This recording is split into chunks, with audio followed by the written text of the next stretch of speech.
Hi everyone, welcome to the Milepost Show. I am Faith Akwanika. So, in a country of over 200 million people, with a huge percent not having access to internet services, thousands of villages without electricity, infinite hectares of farmland still cultivated without machines, children without good education, poor road network in rural areas, endless list of odds.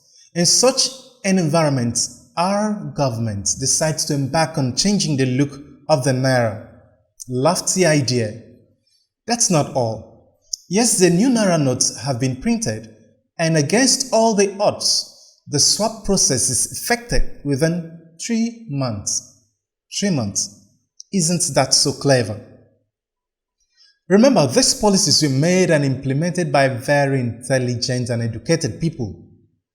To digress a bit, I wonder why our certificates and degrees are less valued in some parts of the world. I don't know. But back to the issue.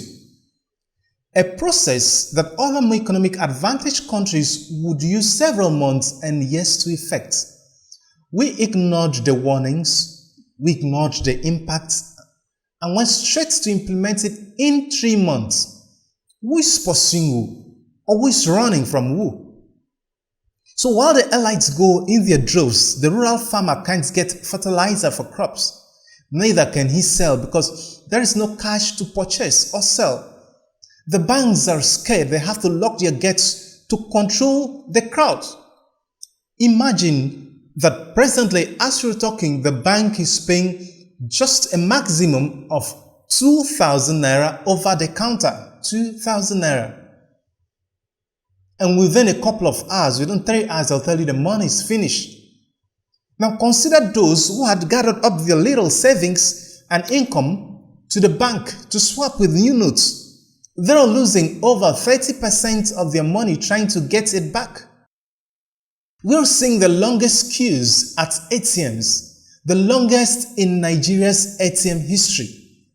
Protests, riots, loss of lives, loss of properties. Wait, how many percent of Nigeria's rural grocery markets uses POS? Do we even have electricity to drive the country? We have an average of 6 hours a day electricity power supply, that's only in urban areas. And yet we believe that effecting a cash swap in 3 months is the best available option for a country. And I tried to look at the difference between the old Naira and the replacement. I heard it has some new and better security features. Splendid. But all I noticed was the color change. Maybe I'll go check again because our CBN governor missed pointing out the actual security feature change on the replacement notes. My question is, could this strain on the system have been avoided? Was there no better way of doing what seemed right? Who should be held responsible and accountable for the damages?